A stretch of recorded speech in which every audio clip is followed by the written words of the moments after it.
성령의 열매에 대한 말씀을 나누게 될 텐데 제가 여러분들에게 좀 소망을 드릴게요. 혹시 여러분들 성령의 9가지 열매 다 외우세요? 아니요. 소망이 다. 자, 우리 김필원 아나운서 9개 다 외워보세요. 됐습니다. 네. 저도 잘 못 외워요. 그러니까 너무 실망하지 마시고 우리 한 번에 하나씩 외워갑시다. 오늘 첫 번째 오래 참음에 대해서.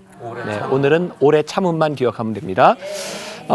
말씀을 조금 보고 이 말씀으로 좀 풀어가려고 하는데요. 성령의 9가지 열매는 갈라디아서 5장 22절 이하에 나와 있지만 거기에는 이렇게 열매만 나와 있어요. 그래서 그 열매를 풀어가는 말씀 첫 번째가 야고보서 1장 2절부터 2, 3, 4절의 말씀인데 제가 먼저 봉독을 좀 하겠습니다.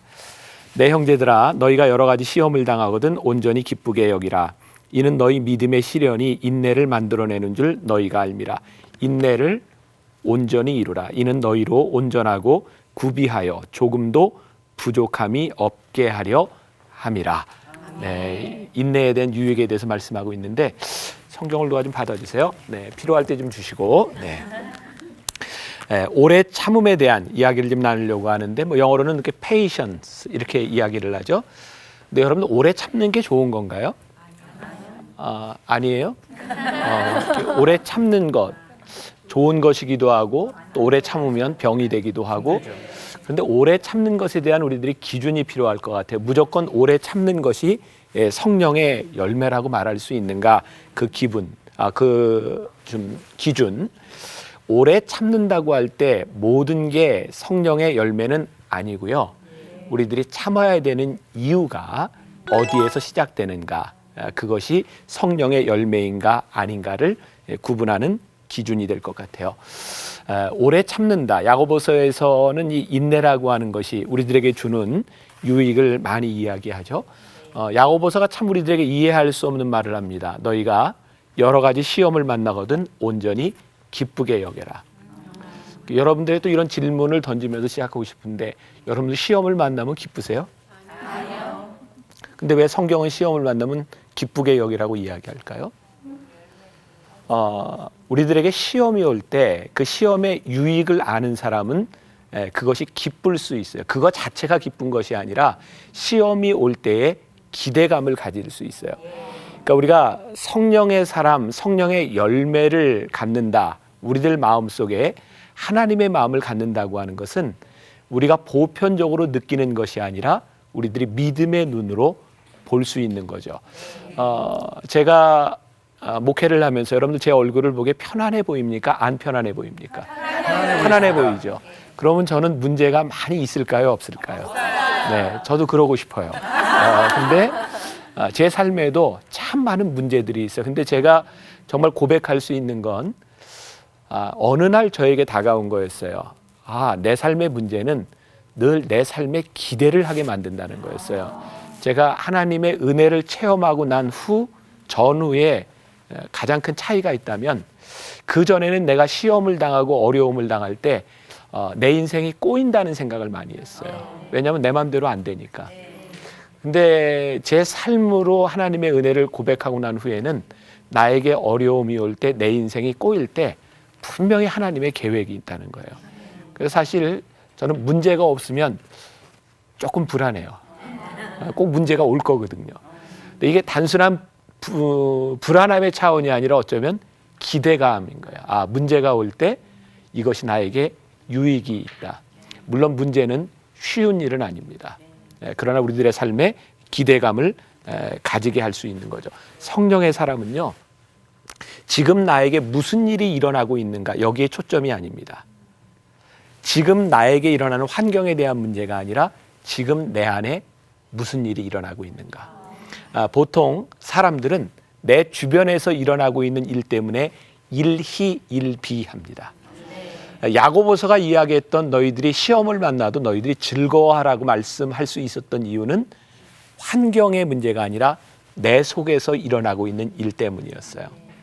제가 오래전이죠. 유학생들을 위한 집회를 인도하러 갔다가 저는 은혜 받았고요.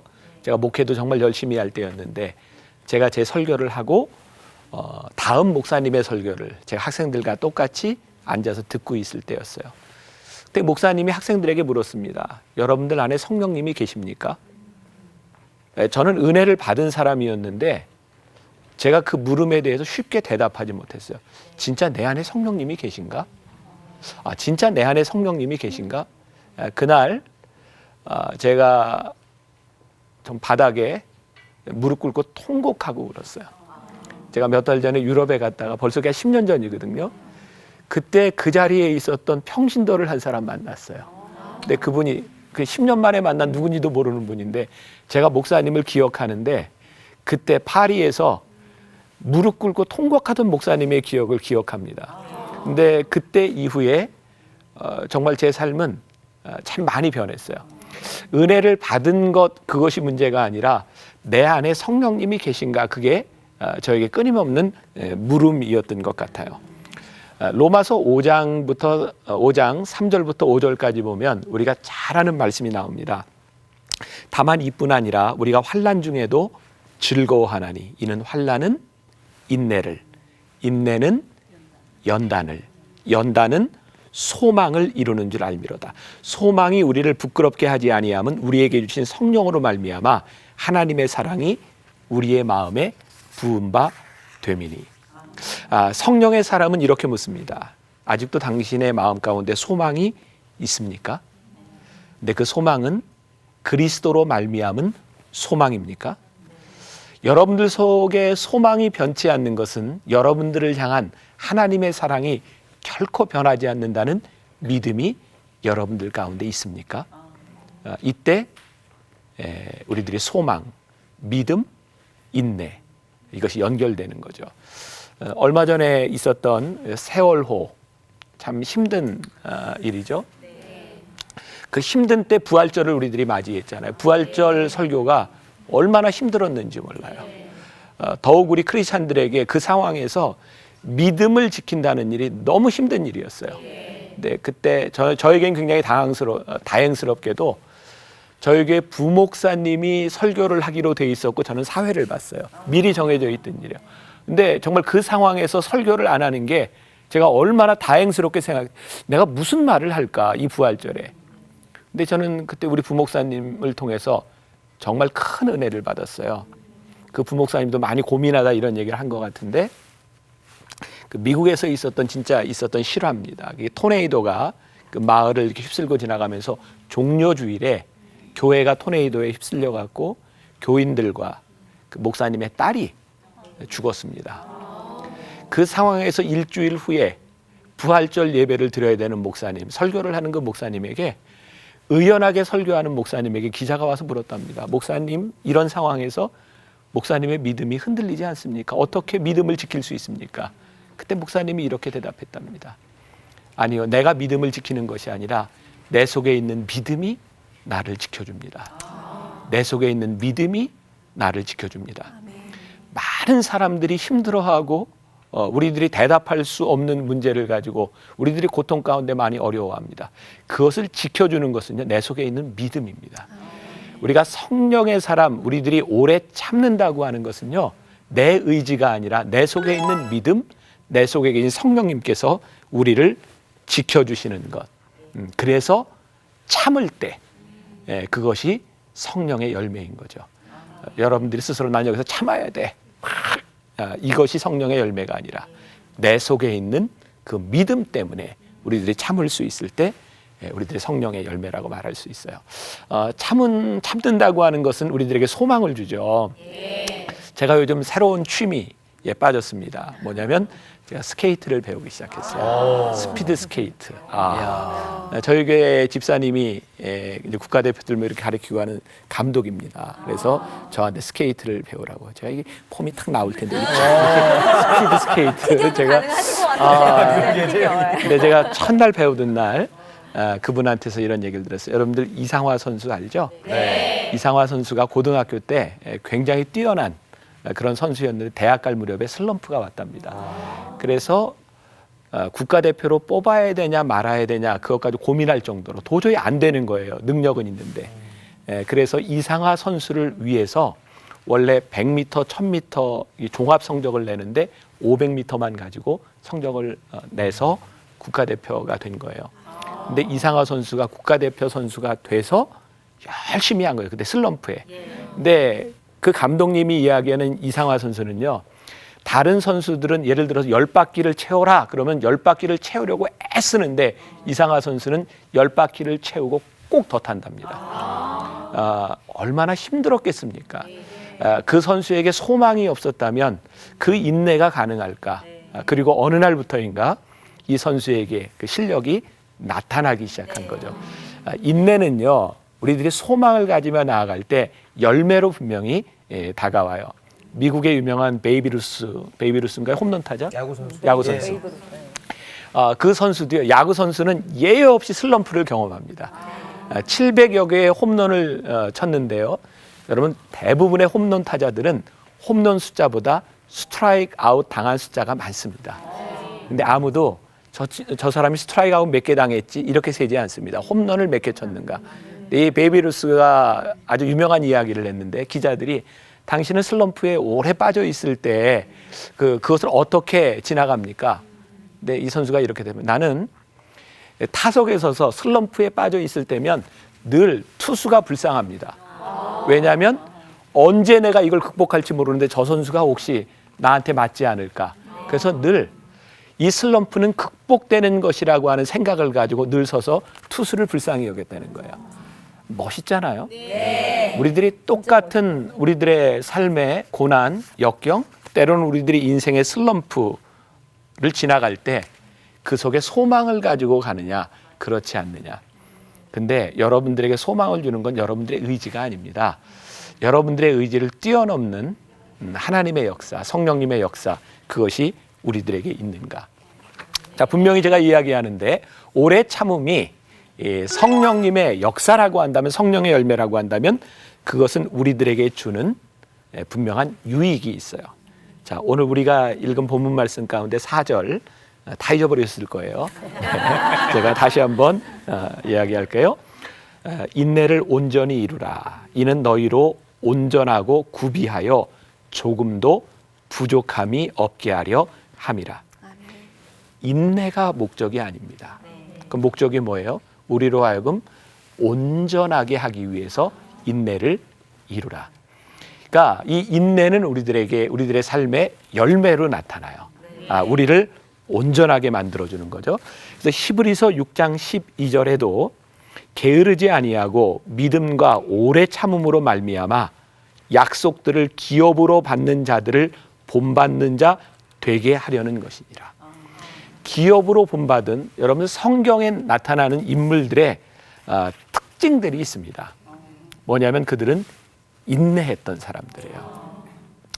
저희 교회는 아주 유명한 카페가 있어요. 교회에 교인들과 이제 믿지 않는 사람들이 이제 함께 할 수 있는 그런 카페가 있는데 제가 종종 요즘 소통이 많이 이야기하는 시대니까 제가 그냥 시간이 날 때 가끔 이렇게 그냥 카페에 가서 교인들하고 이야기를 이렇게 나누고 제가 커피도 사주고 그때 우리 교회 젊은 아이 중에 이제 가수를 지망하고 있는 아이가 있었어요. 정말 많이 노력했는데 힘든 거예요. 제가 갔을 때 제가 차를 이렇게 사주면서 얘기하는데 저에게 보면 목사님 저 그만둬야 될까요? 제가 물었습니다. 너 스스로 너에 대한 재능을 어떻게 생각하냐? 저 재능은 있는 것 같아요. 저 정말 이렇게 하나님께 영광을 돌리고 싶은데 너무 힘들어요. 제가 그때 그 아이에게 이런 얘기했어요. 제가 이름은 못 밝히는데 조금 이제 알려진 사람이라. 나는 네가 가장 어려운 때 네 삶이 하나님께 영광을 돌릴 수 있으면 좋겠다. 보통 사람들이 이렇게 얘기하거든요. 내가 잘 되면 하나님께 영광을 돌리겠습니다. 근데 그거 말고 네가 제일 어려운 때 내 삶이 하나님께 영광을 돌리는 사람이 됐으면 좋겠다. 그러면서 제가 지금 이제 건강해 보이지만 이렇게 좀 많이 아파요. 제가 지금 종합병원이에요. 근데 죽을 병이 아니라 가끔 이렇게 심하게 많이 아파요. 근데 한 번은 우리 교인이 저한테 그런 얘기예요. 목사님 아픈 건 참 안 됐는데 목사님 아프고 나잖아요. 다음 주에 설교가 좋아요. 그거 어떻게 해야 되니? 그거 나도 모르겠어요. 어떻게 해야 될지. 근데 제가 그런 얘기했어요. 내가 아프잖아. 그럼 그 다음 주엔 가슴으로 설교가 돼. 아픈 것은 아픈 것으로 끝나는 것이 아니라 아픈 그 경험이 삶을 온전하게 만들어줘. 우리가 이것을 안다면 우리들에게 분명히 어려움들이 많이 있을 텐데 우리들이 참는 것이 주는 유익을 우리들이 알 수 있지 않을까. 내가 인내한다는 것이 힘든 것은 분명하지만 그것이 내 삶의 축복이라고 하는 것을 이야기할 수 있을 때 인내하는 삶 자체가 달라지지 않을까. 다시 한번 오늘 본문 말씀을 보면 온전하고 구비하여 조금도 부족함이 없게 하려 하시려고 우리들에게 고난을 주시기도 한다. 여러분 고난하면 생각나는 사람 누구 있어요? 고난하면 생각나는 사람? 구약에 욥. 여러분 욥에 대한 정말 멋진 말 가운데 하나가 욥기 23장 10절에 있는 말씀. 좀 물어보면 상처받으니까 제가 얘기할게요. 내가 가는 길을 그가 아시나니 그가 나를 단련하신 후에는 내가 순금, 옛날 성경에는 정금같이 순금같이 되어 나오리라. 요 욥기 23장은요 이미 욥이 많은 고난을 당하고 친구들 때문에도 너무 힘들었던 때입니다. 근데 그 고난의 시간을 지나가면서 욥이 고백하는 거예요. 내가 이 시간을 지나가면 하나님이 나를 단련시키셔서 나를 순금같이 만드시는구나. 그는 어느 날 하나님이 그를 훈련시키고 계심을 깨닫기 시작했어요. 그래서 욥은요 처음에 고난을 당할 때 그는 이해할 수가 없었어요. 왜? 내가 고난 받을 만한 일을 안 했거든. 그게 그에게 견딜 수 없는 거였어요. 하나님 왜 나 같은 사람이 고난을 받아야 돼요? 저 인간이 받아야지. 저 인간이 고난 받는 건 내가 이해가 되는데 내가 받는 건 이해가 안 되는 거예요. 정말 우리 힘들게 하는 거거든요. 그때 욥은 이렇게 고백하잖아요. 내가 그때는 하나님을 그냥 들어서 알았던 하나님이었던 거예요. 근데 그는 고난 가운데 이제 내가 하나님을 보고 하나님을 만지고 하나님을 합니다. 내가 스스로 나의 삶을 내가 내세울 수 있는 것이 아무것도 없구나. 그리고 그는 고난 가운데서 하나님이 자기를 훈련시킨다는 것을 고백하죠. 고난을 당할 때 그 사람의 성숙이 드러납니다. 고난당하는 그 모습 가운데서 이 사람이 얼마나 성숙되었고 얼마나 성령의 열매를 맺고 있는 사람인지를 우리들이 보게 됩니다. 제가 중학교 다닐 때 그런 기억이 나요. 고등학교 가면 어떡하지? 왜냐면 우리 때는요 남자 학교에서 정말 많이 맞았어요. 왜 이렇게 때렸나 몰라요. 제가 그때 생각에 고등학교 가면 어떡하나. 그 선생님들 무섭고. 근데요 다 고등학교 가고 잘 나옵니다. 남자들이 제일 힘들어하는 게 군대 가는 겁니다. 군대 가서 맞고 훈련 받고 이거 단체 생활 어떡하나. 굉장히 힘들어요. 근데 다 군대 가요. 또 그 시기 지나가면 뭘 걱정하냐. 결혼해서 어떻게 살지? 내가 진짜 결혼 잘하는 건가? 근데 결혼하면 다 삽니다. 우리들에게 정말 어렵게 보였던 일들이 지금 내가 중학교 애들을 보면서 저 고등학교 어떻게 가지 그런 애 보면 괜찮아. 그러지 않겠어. 왜? 내가 그만큼 성숙되어 가는 겁니다. 우리들의 삶에는요 우리들 나름대로의 고난이 늘 있어요. 근데 그것을 참아가며 인내하는 사람들이 성숙되어 갑니다. 우리가 그거 아는 거죠. 내 삶에 내가 참아야 되는 이유가 있다면 하나님께서 나를 온전하게 만드시는, 나를 온전하게 구비시켜 가시는 거구나. 그래서 성장해 가요. 목회자에게 제일 힘든 게 뭐냐면, 여기 이제 목회자들이 없으니까 소문입니다. 소문. 정말 미치겠는 게 뭐냐면 나하고 전혀 관계없는 그런 소문들이네. 그러면 뭘 하고 싶을까요? 그런 소문이 들릴 때 해명하고 싶어요. 근데 세상은요 해명하면 점점 커집니다. 제가 우리 부목사님들 이제 많이 있는데 제가 목사님들에 그런 얘기해요. 억울한 일을 당했을 때 해명하지 말고 참으세요. 교회에서 잘못된 소문은 2달만 지나면 싹 없어집니다. 그것이 사실이라면 문제가 되지만 그것이 소문일 때는 기다리고 인내하세요. 대응하지 마세요. 기도하고 참으세요. 저는 이제 목사 된 지 26년이 지났습니다. 27년 돼 가는데 제 삶에 가장 큰 변화가 있다면 제가 그런 일들에 대해서, 억울한 일들에 대해서 그렇게 쉽게 반응하지 않는다는 거예요. 그래서 저는 교인들한테 설교할 때 그럽니다. 제가 작년보다 올해 좀 나아졌습니다. 제가 이 강단에 서서 설교할 수 있는 이유는 딱 한 가지입니다. 제가 조금씩 나아지고 있습니다. 제가 리더로서 제가 이야기할 수 있는 건 온전함이 아닙니다. 조금이라도 나아지고 있다는 거예요. 우리가 자식들에게 부모가 할 수 있는 게 뭡니까? 조금이라도 나아지는 부모의 모습이 우리들이 신앙인으로서 누군가에게 보여줄 수 있는 게 뭐가 있을까? 아무리 해도 우리는 온전하지 못합니다. 그러나 온전함을 향해 조금씩 나아가는 것, 그것이 성령의 열매 가운데 살아가는 사람이 아닐까. 우리가 참을 수 있는 것, 아까 뭐라 그랬어요? 하나님 때문에, 믿음 때문에, 주님 때문에. 저는 그래서 오래전인데 정말 그 고난 주간에 잊을 수 없었던, 정말 은혜 받던 때가 있거든요. 제가 작자 미상이에요. 어떤 사진인데 십자가가 있고 그 십자가에 이게 보라색으로 이렇게 천이 이렇게 걸려져 있습니다. 거기에 영어로 어떤 사람이 이렇게 물었습니다. 예수님에게 How much do you love me? 예수님, 얼마나 나를 사랑하십니까?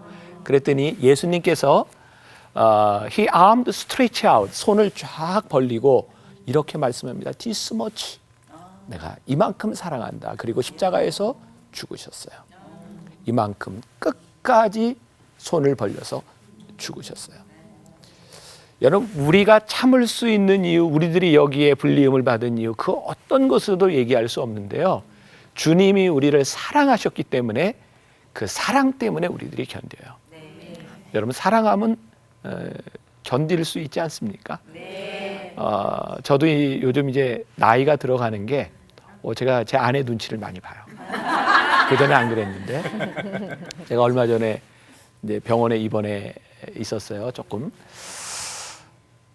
매일 밤마다 제 옆에서 자고 있는 아내를 보는 게 너무 안타깝기도 하고, 근데 이제 제가 퇴원하고 난 그 다음 날이었어요. 우리 집사람도 잠을 많이 못 잤고 저도 굉장히 힘든 때였는데, 이제 아침에 이제 갑자기 저는 우리 집사람을 위해서 그냥 아침을 그냥 간단하게 이렇게 먹었으면 좋겠다 생각을 하고, 우리 교인 중에 너가 어떤 음식을 가져왔고 그냥 찬밥에 먹었으면 좋겠다. 그래서 그냥 식구들 간단히 먹읍시다 그랬는데, 그게 우리 집사람에게는 일이 돼버렸어요. 난 찬밥이 있을 줄 알았는데 밥을 아침까지 이렇게 해야 되고 너무 미안하더라고요. 제가 나이 드는 증거가요. 그걸 준비하는 아내를 보면서 너무 마음이 아픈 거예요. 그래서 제가 방에 불러가지고 안고 미안해.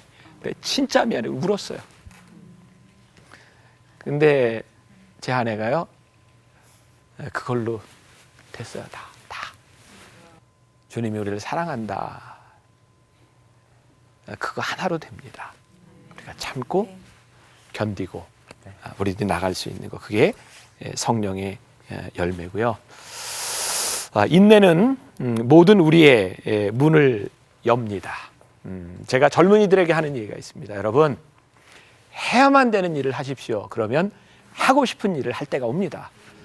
여러분, 인내의 시간에 여러분들이 참아야 된다면 참으십시오. 하나님이 주시는 마음으로 참으십시오. 인내의 열매가 여러분들에게 분명히 올 것이기 때문입니다. 지혜가 부족하거든 하나님께 구하라. 그리하면 주시리라 말씀하셨고요. 그러니까 우리가 힘든 때 누군가에게 물을 수 있다고 하는 건 굉장히 귀한 일이고요. 또 하나, 우리들이 인내하고 우리들이 이길 수 있는 이유는요, 우리는 답을 하는 사람이에요. 자, 제가 좀 설명을 할게요. 저는 이제 한때 또 등산도 좀 좋아했었는데, 이제 등산을 하다 보면 처음 가는 산은 굉장히 힘이 듭니다. 근데 정말 힘든데, 이렇게 어느 정도 올라가서 정말 힘든 때 정상을 바라보는 게 아니라 내가 걸어온 데를 봐요. 그럼 내가 깜짝 여기까지 왔네. 그게 저에게 힘을 줍니다. 그리고 또 올라가요. 그리고 이게 사람들 마주치잖아요. 올라갔다 내려오는 사람에게 얼마나 남았어요? 그러면 조금만 더. 대부분 그렇게 얘기합니다. 올라갔다 내려오는 사람이 조금만, 금방 다 왔습니다. 그럼 그 얘기를 믿고 또 가요. 끝이 있습니다. 그리고 진짜 신기한 것은요, 그렇게 힘들게 올라갔는데 내려올 땐 단순히 내리막이기 때문에 쉬운 것이 아니라 우리들이 갔다 온 길 끝을 알기 때문에 쉽게 내려갑니다. 우리가 하나님의 사랑을 알고 우리들이 성령의 열매, 하나님이 내 안에 계시다고 하는 것은 뭔지 아세요? 우리는 이기려고 싸우는 사람이 아니라, 이건 제가 지금 하는 일은 굉장히 멋진 이야기인데 이런 이야기를 듣고도 감동을 안 하면 여러분 정서적으로 문제가 있습니다. 준비하겠습니다. 네. Are you ready? 예. 네, ready. 우리는요, 이기려고 싸우는 사람이 아니라 이겨놓고 싸우는 사람이에요. 네. 성령의 열매, 그것은 우리들에게 주신 사랑으로 말미암아 내가 이기려고 싸우는 것이 아니라 이겨놓고 싸울 때 우리는 이미 소망이 있어요. 이미 믿음이 있고, 그래서 우리는 열매를 거둘 수 있는 사람이 되지 않을까. 오래 참음, 여러분들에게 가장 유익한 성령의 열매 중에 하나입니다. 네, 고맙습니다. 네.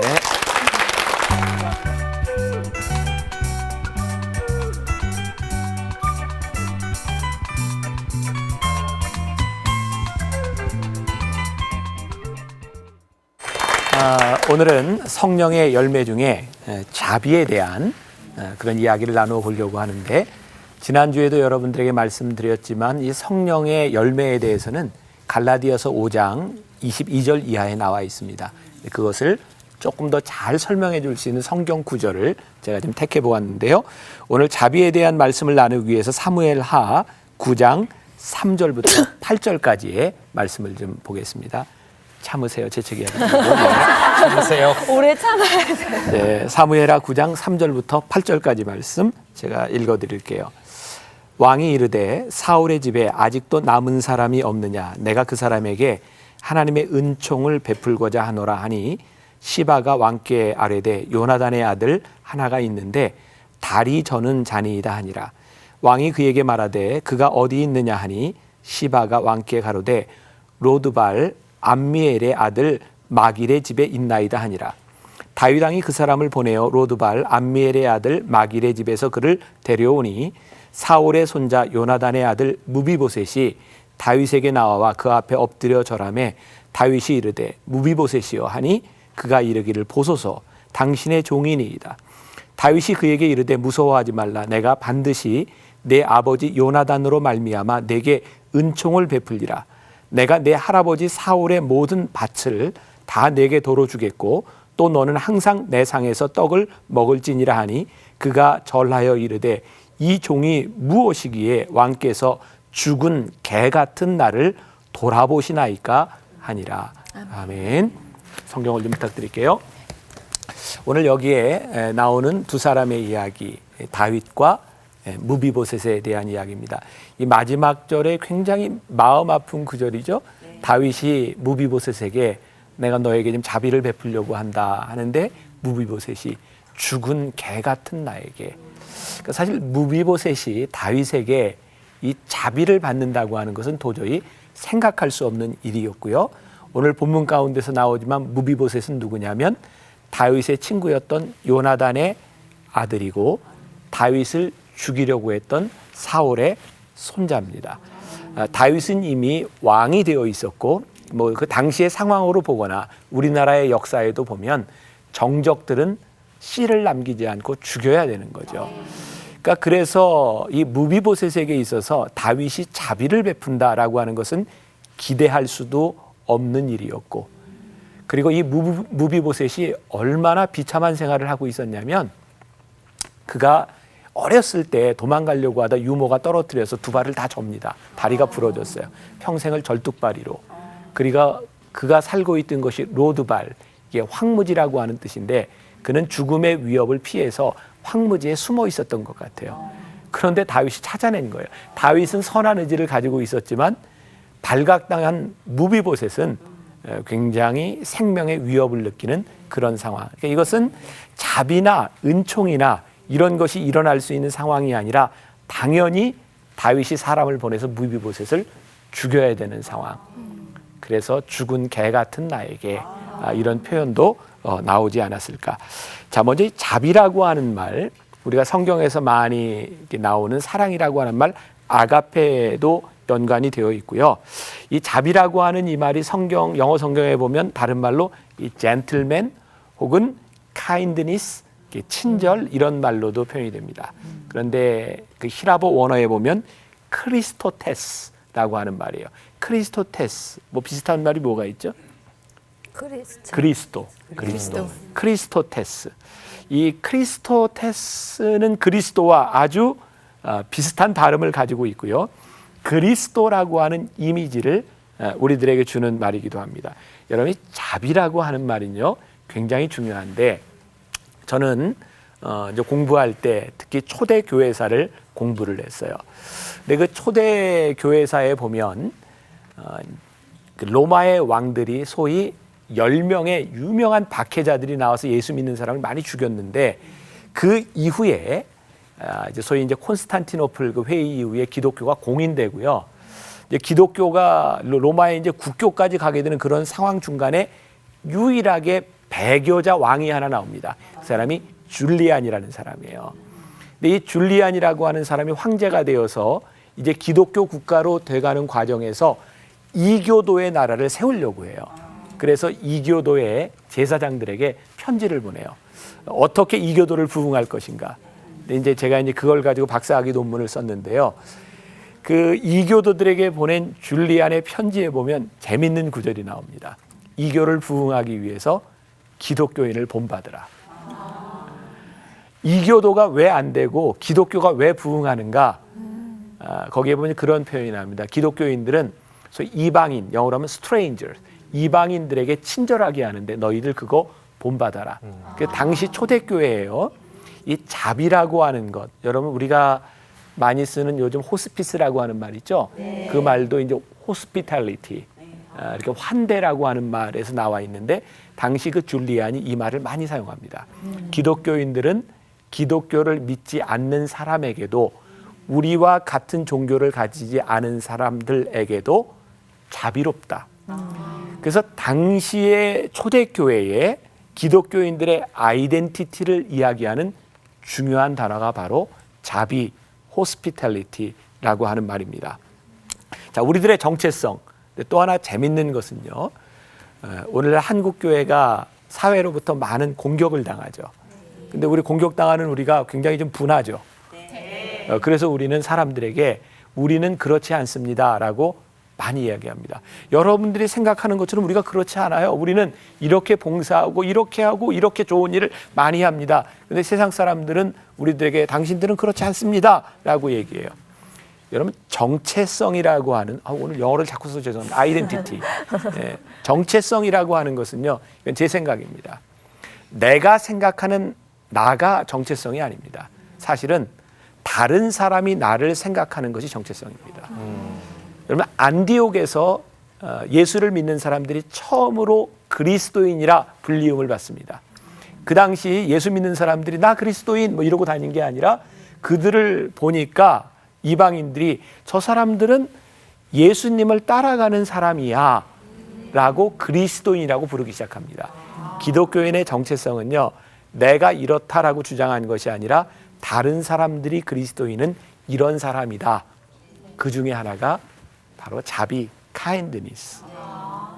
이 성령의 열매 중에 하나는 이 자비는요, 우리가 그리스도인이라고 하는 정체성을 가장 분명하게 드러내는 겁니다. 여러분 주변에 참 힘든 사람 중에 하나가 별로 예쁘지 않은데 내가 굉장히 예쁘다고 생각하는 사람. 왜 저를 쳐다보세요? 아니. 그럼 죄송합니다. 굉장히 힘든 거야. 그렇지 않은데 그 참 말해주기도 힘들고 이제 속으로 욕해, 뒤에 가서 욕하고. 자, 정체성은요, 내가 생각하는 내가 아니라 누군가가 나를 생각해 주는 것. 자, 이런 면에서 성령의 열매 중에 자비는 우리의 아이덴티티를 분명하게 이야기해 주는 것이다. 자, 이 자비라고 하는 말과 또 이렇게 섬긴다고 하는 말은 또 중요한 연결점을 가지고 있어요. 이 자비로움을 잘 이렇게 나타낼 수 있는 게 누구를 이렇게 섬겨주는 모습을 보면서 저 사람은 참 자비롭구나 이렇게 이야기할 수 있죠. 그런데 여기에 좀 문제가 있는 거예요. 제가 이제 결혼 주례를 할 때 늘 하는 얘기입니다. 결혼 주례는 제가 바꿀 수가 없어요. 늘 제일 중요하기 때문에. 남편들에게 이렇게 합니다. 남편들아, 아내를 사랑해라. 왜냐하면 여자들은 다른 누구에게 사랑을 받는 게 아니라 남편에게 사랑을 받을 때 제일 행복합니다. 또 여자들에게 이렇게 합니다. 아내들아, 남편을 존경해라. 남자는요, 아무리 어디 가서 존경을 받아도 아내에게 무시를 받으면 행복하지 않습니다. 결혼의 중요한 원리는 서로 사랑하고 존경해야 됩니다. 근데 제가 이렇게 묻죠. 여기도 결혼했으니까 아내가 늘 사랑스러워요? 네. 네. 대답을 자, 하시라고요. 솔직히 말씀드리면 그렇지 않을 때도 있어요. 네. 남편이 늘 존경스러운가요? 내 마음에 들을 때, 내 마음에 들지 않을 사람은요, 그렇죠. 누구나 똑같습니다. 변하죠. 시종여일할 수 없고요. 사실 자격으로 이야기한다면 우리가 늘 그런 자격을 갖출 수 있을까요? 그거 불가능한 일입니다. 근데 성경이 왜 그 불가능한 일을 이야기할까요? 그건 자격으로 되는 일이 아니라 그렇게 해야 행복하기 때문에 너희들 노력하라는 겁니다. 신앙은요, 어느 날 뚝 떨어져서 우리들이 은혜를 받았다고 막 사랑하는 마음이 막 생겨. 이런 일 일어나지 않습니다. 막 은혜를 받았더니 내 남편이 너무 존경스러워. 이런 일도 일어나지 않습니다. 은혜를 받고 성령의 사람이 된다는 것은 사랑하려고 노력하고 존경하려고 노력하려는 마음이 생기는 거예요. 그래서 신앙은 감정의 차원에서 머무르는 것이 아니라 우리의 감정이 의지가 되기 시작할 때 열매를 맺기 시작합니다. 그러니까 열매를 맺는 데는 수고가 필요해요. 그러니까 이 자비라고 하는 것도 그냥 뚝 떨어져서 내가 은혜를 받았기 때문에 막 자비로운 마음이 생겨나서 내가 자비를 베풀었더니 저 사람이 너무 좋아하고 열매를 맺었다. 이게 아니고요. 자비를 베푸는 데 있어서도 우리들이 성령의 사람으로서 가져야 될 중요한 말이 하나 있는데 그건 배려입니다. 배려. 자비는 내가 자비를 베푼다고 되는 것이 아니라 그 사람이 내 마음을 받아들여 줄 수 있을 때 자비가 되는 거예요. 여러분 그런 걸 너무 많이 경험하죠. 나 저 사람 너무너무 사랑하는데 그 사람이 내 사랑을 받아들이지 못하는 거예요. 근데 나는 진짜 사랑하는데 그 사람이 사랑으로 느끼지 못해요. 그 사랑 아닙니다. 내가 저 사람을 너무 존경하는데 그 사람이 존경으로 느끼지 않아요. 그거 존경 아닙니다. 사랑과 존경은요, 그 사람이 받아들일 수 있는 방식으로 되어야 되는 거예요. 그러니까 우리가 성령의 사람이 되는 순간 우리들에게 나타나는 변화는 무엇이냐면 나 중심적인 사고에서 내 속에 하나님이 역사하기 시작하면서 상대방 중심적인 사고, 하나님의 마음으로 바뀌어질 때 자비가 성령의 열매가 되는 거예요. 자, 여기 정리할 필요가 있어요. 자, 나에게 자비로운 마음이 있다. 우리들 중에는요, 타고난 자비로운 사람이 있어요. 정말 긍휼히 여기는 사람이고. 근데 그것을 우리들이 성령의 열매라고 이야기하지 않아요. 나에게 타고난 마음이 아니라 하나님의 마음이 내 속에서 일어나고 하나님의 마음 때문에 누군가를 배려하기 시작하면서 나타나는 자비. 그게 배려라는 거예요. 자, 배려라고 하는 걸 또 한번 제가 예를 들어볼게요. 제가 이제 결혼 주례를 이제 처음 할 때 저는 결혼 주례 처음 의뢰를 받은 게 26살 때였어요. 제가 목사가 일찍 됐거든요. 신랑보다 젊을 수도 있었겠네요. 그때 그 신랑이 40살쯤 되는 분이었어요. 군의 군복으로 있을 때 그때 이제 재혼하는 분이었는데 제가 이제 못한다 그랬어요. 첫 번째 주례를 제가 30대 중반에 신랑이 저보다 나이가 한 살이 많았는데 그때 제가 생긴 게 됐어요. 나이는 제가 어리지만 나이가 들어 보였고 그래서 이제 주례를 했어요. 그렇게 주례를 하면서 제가 주례를 하면서 주례는 이렇게 하는 것이다라는 결혼 문화가 저에게 있었어요. 근데 제가 어느 날 대구에 결혼 주례를 하러 갔을 때였어요. 청년이었는데 결혼 주례를 하는데 제가 설 때 오른쪽에 되게 신랑이 쓰고 왼쪽에 신부가 서야 돼요. 그게 제가 생각하는 결혼이에요. 근데 둘이 걸어 나왔는데 이렇게 바뀌었어요. 그래서 제가 결혼 주례를 하기 전에 바꿔. 근데 안 바꾸는 거예요. 바꾸라니까. 근데 가만히 있어요. 근데 옆에 이제 안내하는 사람이 그때 대구였거든요. 목사님, 우리 대구에서는 이래 합니다. 그래서 그냥 했어요. 아무 문제 없었어요. 근데 제가 왜 그거 바꾸라고 했을까요? 그냥 나에게 익숙한 방식이었기 때문에. 나에게 익숙한 것이 중요한 것이 아니라 우리들이 누군가를 배려하면 나를 바꿀 수 있는 일들이 참 많아집니다. 우리가 하나님의 사람이 될 때요, 단순한 배려라고 하는 것도 내가 이렇게 노력하는 차원에 대한 문제가 아니라 하나님이 주시는 마음으로 그 사람을 보기 시작하고 보이기 시작하고 배려하기 시작할 때, 그때 우리는 성령의 열매로서의 자비를 이야기합니다.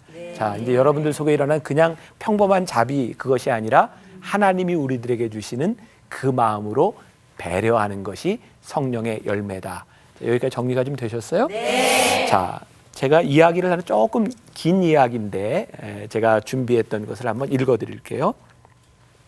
내가 10대였을 때 일이다. 어느 날 아버지와 함께 서커스를 구경하기 위해 매표소 앞에 줄을 서고 있는데, 그때 12살 이하의 아이를 8명이나 둔 어머니와 아버지 대식구가 줄을 서고 있었다. 그들은 별로 부자는 아니었지만 정말 행복해 보였고, 아이들의 행동도 기품이 있어 보였고, 부모들도 너무나 훌륭한 사람인 것 같았다. 이렇게 재미있게 이야기를 하면서 아버지의 얼굴에는 아주 행복한 표정, 자랑스러운 표정이 있었는데, 매표소에서 애들 8장, 어른표 2장 주세요. 그리고 매표소의 직원이 이 남자에게 그 가격을 이야기했을 때 이 남자는 망연자실한 표정이었다. 다낼 돈이 없었던 거죠. 방금 얼마라고 얘기했소? 그때 실망한 표정을 지을 때 아버지는 주머니에서 돈을 꺼내더니 20불짜리 하나를 바닥에 떨어뜨리고 그것을 주우면서 이 남자에게 이야기했다. 여보시오 선생님, 방금 당신의 호주머니에서 이게 떨어졌어. 남자는 그 말이 무슨 말인지 금방 알아차렸고, 결코 그것은 적선을 요구하는 것이 아니라 절망스러운 아버지의 상황에서 그 아버지에게 도움을 주었던 일이었다. 고맙소 선생, 그것은 나와 내 가족에게 정말로 큰 선물이 될 것이요. 남자의 눈에서는 눈물이 글썽거렸고 그 표를 사갖고 서커스장 안으로 들어갔다. 나와 아버지는 차를 타고 집으로 돌아와야 했다. 그 당시 우리 집 역시 전혀 부자가 아니었던 것이다. 우리는 그날 밤 서커스 구경을 못했지만 마음은 결코 허전하지 않았다. 자비를 생각나게 하는 것인데요, 돈을 떨어뜨린 그 사람의 마음 때문에 할 수 있었던 일, 그러니까 내가 하고 싶다, 내가 친절하고 싶다, 그런 차원에서 나오는 것이 아니라 그 사람의 마음 때문에 내가 할 수 있는 일, 그것이 누군가의 마음을 풍성하게 해주고, 우리들이 내가 하고 싶은 자비를 베풀 때에는 정말 누군가에게 상처를 줄 수도 있는데, 우리가 지금 얼마 전에 제일 큰 사건, 그 세월호, 그것을 지나면서 정말 마음 아픈 것은 거기에 일을 당하고 열심히 일하는 사람들 때문이 아니라 돕는다고 얘기하는 많은 사람들이 더 마음을 아프게 하는 거예요.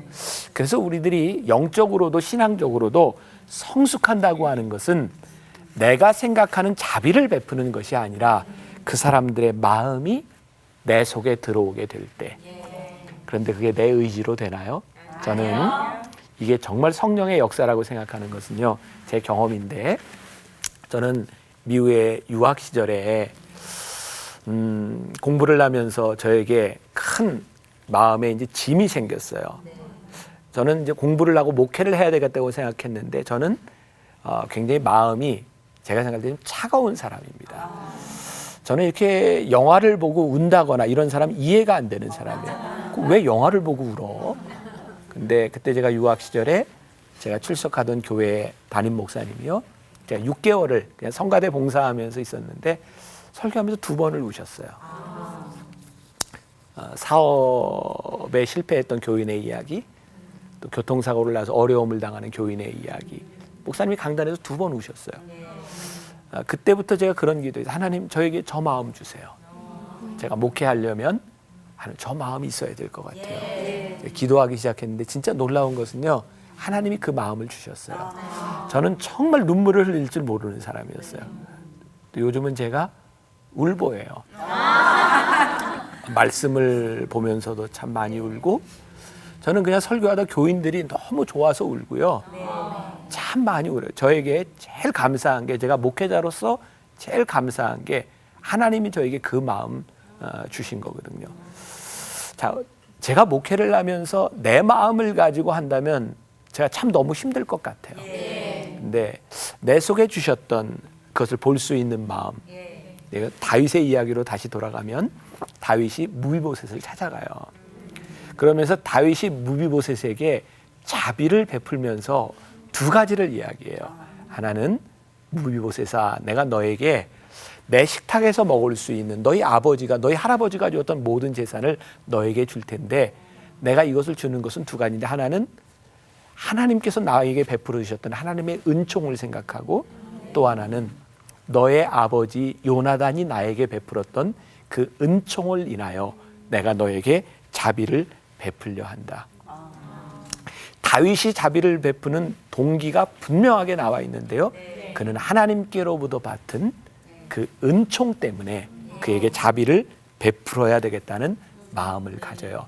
그래서 제가 이 자비를 단순히 누구를 돕는 그런 마음이 아니라 하나님께로부터 우리들이 받은 은혜, 하나님께로부터 우리들에게 받은 그 사랑으로부터 우리들에게 나오고자 할 때 그것이 성령의 열매로서의 자비가 아닐까. 시편 23편은 정말 주옥 같은 말씀이거든요. 거기에 다윗이 23편 4절에서 이렇게 고백해요. 내가 사망의 음침한 골짜기를 다닐지라도 해를 두려워하지 않을 것은 주께서 나와 함께 하심이라. 주의 지팡이와 막대기가 나를 안위하시나이다. 다윗은 그의 인생에 정말 어려운 사망의 음침한 골짜기를 다닐 때마다 하나님의 지팡이와 막대기, 하나님의 은혜를 경험했어요.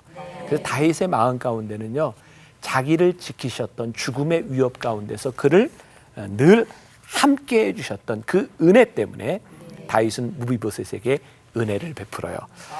에베소서 2장 8절에 보면 아주 중요한 말씀이 있어요. 너희는 그 은혜에 의하여 믿음으로 말미암아 구원을 받았으니 이것은 너희에게서 난 것이 아니요 하나님의 선물이라. 아멘. 저는 선물을 생각해 보세요. 우리가 누군가에게 선물을 주는 것 쉽지 않습니다. 근데 저는 선물을 너무 잘 줘요. 왠지 아세요? 전 선물을 너무 많이 받거든요. 그래서 제가 사서 안 주고요. 받은 거 중에 골라서 잘 줘요. 저는 우리 교회 직원들에게도 선물 잘 줍니다. 저는 쉬워요. 왜?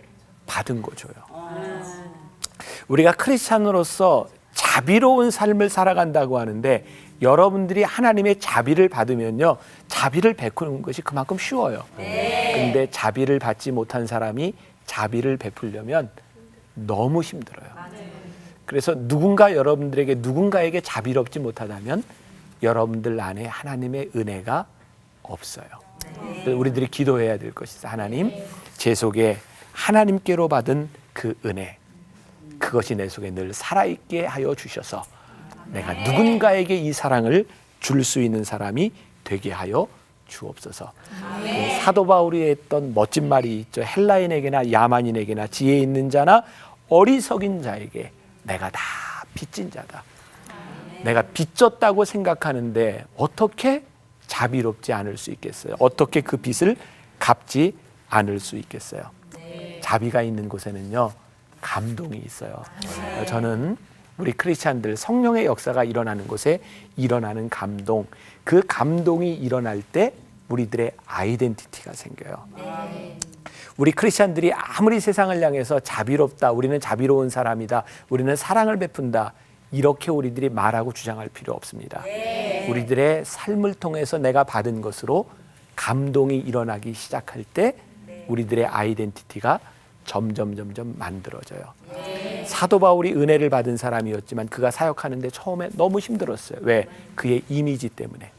그래서 사도 바울이 사역자로서의 이미지를 만들어 나가는 데는 많은 시간이 걸렸습니다. 우리가 이 한국 사회에 잃은 것이 참 많거든요. 우리들에게서 성령의 역사가 일어난다고 한순간에 뒤바뀌어지지 않습니다. 성령의 열매를 가진 사람들이 차츰 여러분들의 삶에서 자비를 살아가기 시작할 때 성령의 열매가 맺혀지리라.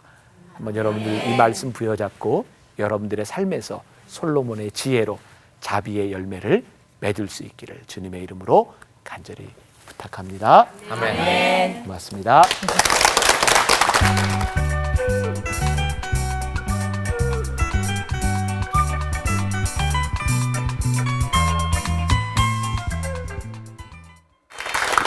오늘 여러분들과 함께 또 성령의 열매에 대한 말씀을 나누려고 하는데 혹시 다시 한번 확인을 좀 해보고 싶어요. 첫 번째 우리가 어떤 이야기했죠? 오래 참음. 네, 오래 참음. 두 번째 자비. 자비. 오래 참음과 자비라고 하는 것이 단순히 내가 오래 참는다, 내가 자비롭다 이런 차원이 아니라 내가 오래 참는 이유가 무엇이고 내가 자비를 베풀 때 내 마음이 아닌 하나님의 마음으로 베풀 때 우리가 성령의 열매다라는 말을 했습니다. 오늘 양선이라고 하는 말도 영어 성경에 보면 양선을 goodness, 선함, 착함이라고 하는 것인데 그럼 정말 착함은 이게 성령의 사람이냐? 이 착함에 대한 것도 우리들 한번 보아야 될 것 같고 지난번에도 말씀드렸지만 성령의 이 9가지 열매들은 갈라디아서 5장 22절 이후에 쭉 나와 있어요. 그런데 그것을 잘 설명해 주는 말씀을 제가 하나씩 선택합니다. 그래서 지난주에는 다윗과 무비보셋에 대한 이야기를 했고요. 오늘은 사도행전 11장 24절에 나와 있는 한 사람 이야기를 하려고 합니다. 사도행전 11장 24절 제가 읽어드릴게요. 바나바는 착한 사람이요 성령과 믿음이 충만한 사람이라 이에 큰 무리가 주께 더하여 지더라. 바나바는 착한 사람이요 성령과 믿음이 충만한 사람이라 이에 큰 무리가 주께 더하여 지더라. 자, 성경 좀 부탁드릴게요.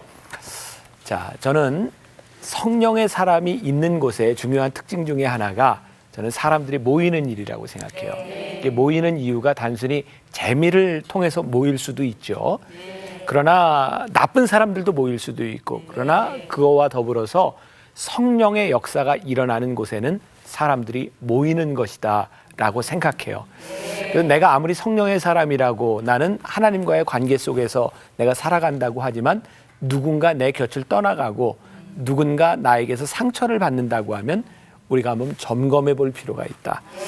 오늘 특별히 이 착함이라고 하는 말 가운데 우리가 생각해 볼 필요가 있어요. 자, 그러면 어떤 사람이 착한 사람인가요? 뭐 조금 아까 우리 패널들 우리 김필원 아나운서 이야기를 했지만 착함이라고 하는 것이 별로 이렇게 덕목이 아닌 저 사람 참 착해 착할 수도 있지만 바보야 이런 것으로 느껴지기도 하는데 그런 착함이라고 하는 것이 무엇일까? 이건 역시 성령의 열매라고 할 때에는 하나님 앞에서 착함의 기준을 우리들이 분명히 보아야 되겠다는 거예요. 여러분 우리가 신앙생활을 한다고 하는 것은 굉장히 실제적인 일입니다. 그러니까 추상적이지 않아요. 신앙생활을 하니까 내가 착해야지 그럼 착하게 살자 내 마음대로 이렇게 하는 것이 아니라 성경은 우리들에게 기준이 있다고 말씀하거든요. 그 기준을 가장 명확하게 이야기하는 것이 아모스서입니다. 이 아모스서에 보면 다림줄이라고 하는 말이 나오거든요. 아모스서 7장 7절과 8절 말씀을 제가 지금 읽어드릴게요. 또 내게 보이신 것이 이러하니라. 다림줄을 가지고 쌓은 담 곁에 주께서 손에 다림줄을 잡고 서셨더니 여호와께서 내게 이르시되 아모스야 내가 무엇을 보느냐? 내가 대답하되 다림줄이니이다. 주께서 이르시되 내가 다림줄을 내 백성 이스라엘 가운데 두고 다시는 용서하지 아니하리니. 우리가 착함을 이야기하는데요. 그것과 더불어서 하나님께서는 악한 사람을 용서하지 않으시겠다는 거예요. 하나님은 자비의 하나님이시지만 심판이 있어요.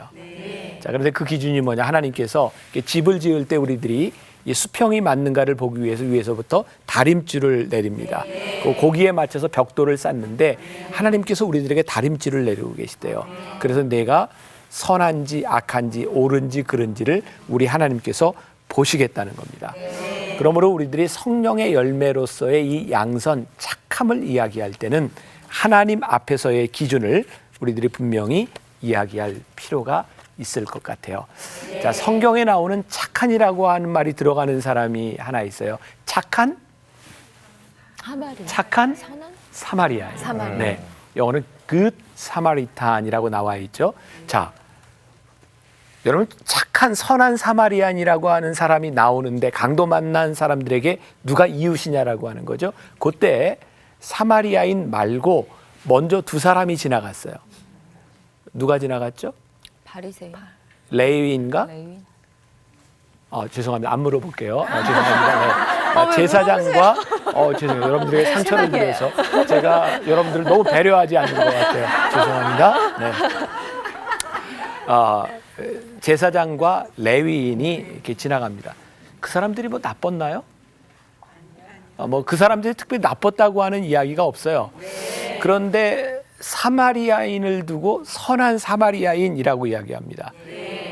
선한 사마리아인은요, 뭔가를 했습니다. 그러니까 이 착함이라고 하는 것은 단순히 우리의 마음에서 끝나는 것 아니고 상식적으로 생각할 때 적어도 제사장인데 레위인인데 아무리 바쁜 일 있고 했겠지만 강도 만난 이웃을 바라보면서 마음이 편했겠습니까? 피 흘리는 사람을 바라보며 지나가던 제사장 마음 안 좋았을 거예요. 그리고 불쌍히 여기는 마음도 있었을 겁니다. 그런데 그 사람이 착하지 않은 이유는 불쌍히 여기는 마음이 들었는데 아무것도 하지 않은 겁니다. Something to do. 무언가를 해야 하는 것. 선하다고 하는 것은요, 성령님께서 우리들에게 안에 계실 때 선함으로 우리들에게 무엇이 일어나는 일이거든요. 또 선한 그릇이라고 하는 말을 보면 선한 사마리아인이 있고 또 생각나는 게 있죠. 안 물어볼게요. Good shepherd. 선한 목자. 예수님께서 나는 선한 목자다. 대답할 수 있었던 건 아무 소용이 없습니다. Something to do. 대답을 해야 돼. 미안해. 마음에 상처 안 받았죠? 선한 목자다. 그러면서 예수님이 나는 선한 목자라고 하면서 뭐라고 말씀하셨냐면 선한 목자는 양을 위하여 목숨도 버린다. 라고 말씀하고 있습니다. 그러니까 자신을 끝까지 희생하고 내 마음에 있었던 무언가를 위해서 something to do 할 수 있는 능력. 성령께서 우리들에게 강력한 마음을 주실 때 그것이 선함이에요. 자, 그래서 에베소서 2장 10절에는요, 이런 말씀이 있어요. 우리는 그가 만드신 바라 그리스도 예수 안에서 선한 일을 위하여 지으심을 받은 자니 이 일은 하나님이 전에 예비하사 우리로 그 가운데서 행하게 하려 하심이니라. 우리가 성경을 보면서 정말 놀라는 것 중에 하나가, 제가 이제 이런 얘기 참 자주 하는데, 성경에는 우리들에게 믿으라라고 하는 말도 하지만 생각하라라고 하는 말을 참 많이 하고 있고요. 성경은 우리들에게 믿으라라고 하는 말을 하지만 행하라라고 하는 말을 참 많이 합니다. 성령님은요, 인격적이고요. 성령님은 살아서 역사하시는 분이고 성령님은 보혜사 성령님이시기 때문에 우리들의 삶에서 아주 직접적으로 일하시는 분이에요. 그래서 성령님이 우리들 안에 계실 때는요, 우리들 속에 감동이 많이 일어납니다. 제가 그래서 교인들에게 자주 하는 말 가운데 여러분들의 가슴이 뛰면 하라는 싫을까요? 말라는 싫을까요? 하라는 싫습니다. 근데 대부분의 사람들이 가슴이 뛸 때 하지 않습니다. 그래서 성령이 소멸됩니다. 선한 일인데 누군가의 이야기를 듣고 여러분들에게 가슴이 뛰면 something to do, 무언가를 하십시오. 그러면 성령님의 역사가 일어나고 착함, 양선이 일어납니다. 우리들이 성령의 열매를 맺지 못하는 이유 가운데 하나는 뭐냐면 우리들 속에 우리의 가슴을 뛰게 하는 일이 있을 때 우리들이 행동하지 않는다는 거예요. 제가 이런 얘기하면 여러분들 좀 오해하지 말고 그냥 교인들 가운데 저에게도 있는 일인데, 예를 들어서 저도 초창기에 교회 건축을 해야 되는 일이 있었어요. 목회자도 헌금하거든요. 처음 드는 생각에 헌금이 있어요. 근데 조금 지나면 액수가 좀 내려가요. 맞아요. 참 이상합니다. 내가 누구를 돕고자 하는 마음이 막 드는데요, 그 시간을 지나가면 돕지 않아야 되는 이유들이 우리들에게서 많이 생각납니다. 그래서 우리들이 성령의 열매를 맺기 위해서는 something to do, 우리들이 뭔가를 해야 성령의 열매들이 우리들에게 맺혀진다. 자, 물론 착함이라고 하는 것도 기질적인 타고난 것들이 있습니다. 정말 타고나서 착한 사람도 있어요. 근데 타고나기를 좀 못되게 태어난 사람도 있습니다. 그래서 저는 성령의 열매라고 하는 것은 완성이라고 이야기하고 싶지 않습니다. 성령의 열매를 맺힌다고 하는 것은 점점 좋아지는 것. 제가 아마 지지난 시간에 그런 얘기 한 것 같아요. 제가 목회자로서 저는 만나교회 담임 목사니까 제가 담임 목사로서 강단에 설 수 있는 이유는 온전함이 아니라 제가 교인들 앞에 지난해보단 올해 좀 나아진 것 같습니다. 왜? 내가 노력하니까 내 속에 성령님의 의지가 있으니까. 그러니까 여러분들에게 기준이 선함, 악함 이런 기준이 아니라 내가 성령님의 인도하심을 따라 점점 열매를 맺고 있는가 이렇게 보았으면 좋겠고요. 오늘 주인공이 바나바라고 하는 사람이에요. 사도행전 4장에 보면 바나바에 대한 이야기가 이제 처음 나옵니다. 36절, 37절. 자, 제가 좀 읽어드릴게요. 구브로에서 난 레위족 사람이 있으니 이름은 요셉이라.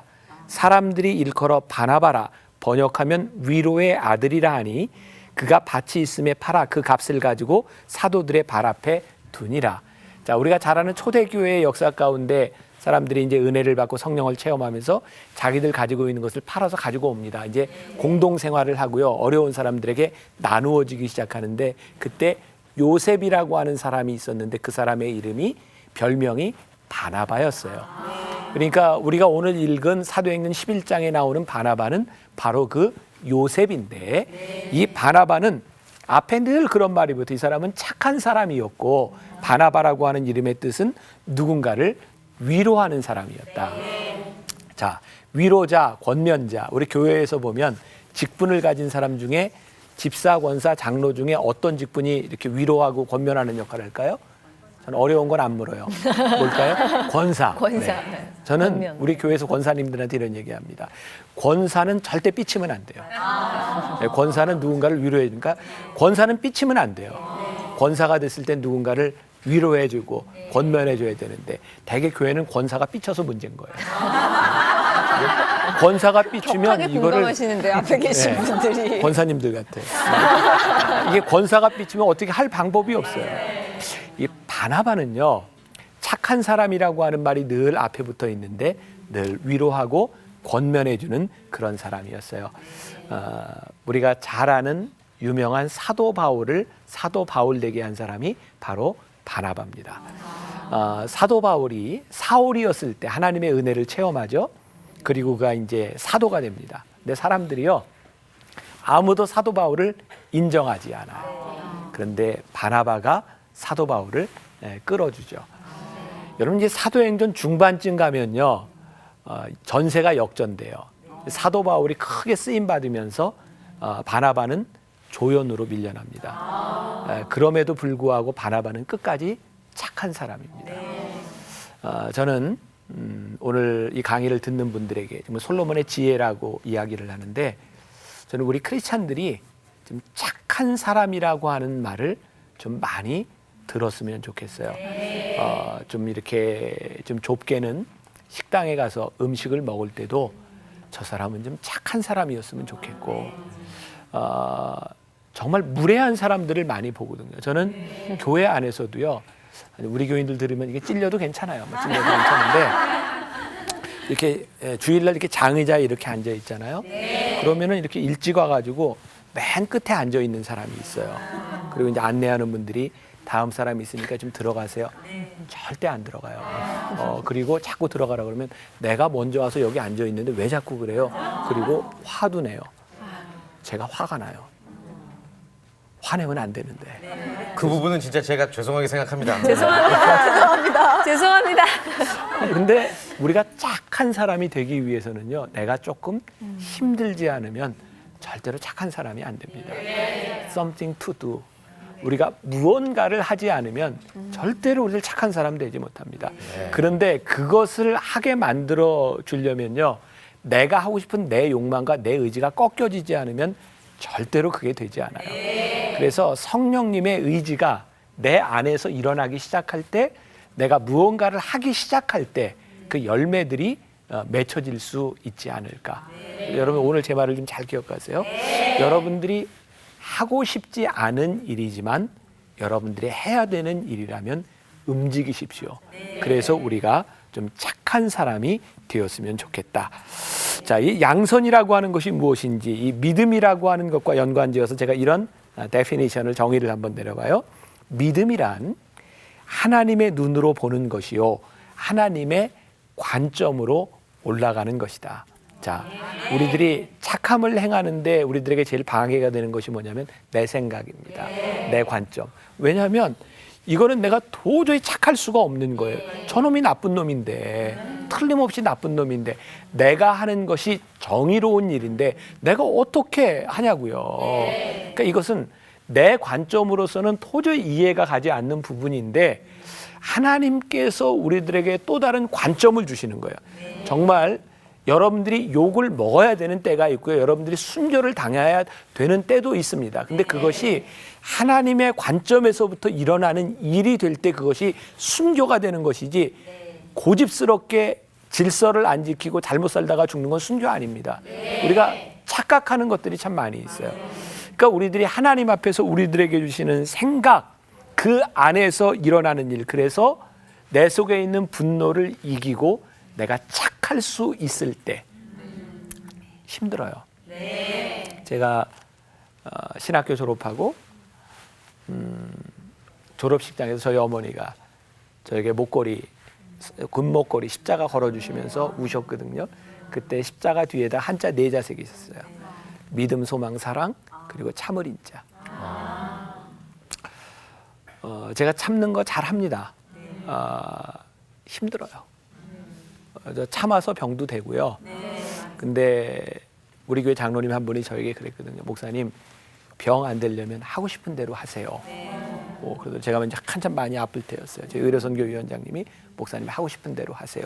그래서 제가 장로님한테 그랬거든요. 장로님, 제가 하고 싶은 대로 하려면 회의하다 좀 이렇게 좀 집어 던지고 이렇게 좀 발로 좀 차고 그래야 될 것 같은데 그랬더니 장로님 그건 안 됩니다. 그러더라고요. 그때 제가 그런 생각했어요. 이게 내가 내 십자가구나. 내가 무엇이든지 할 수 있지만 하나님께서 나에게 하라고 하신 일 때문에 그 일 때문에 내가 해야 되는 일, something to do. 제가 얼마 전이었는데 병원에서 한 열흘 정도 굉장히 힘들었어요.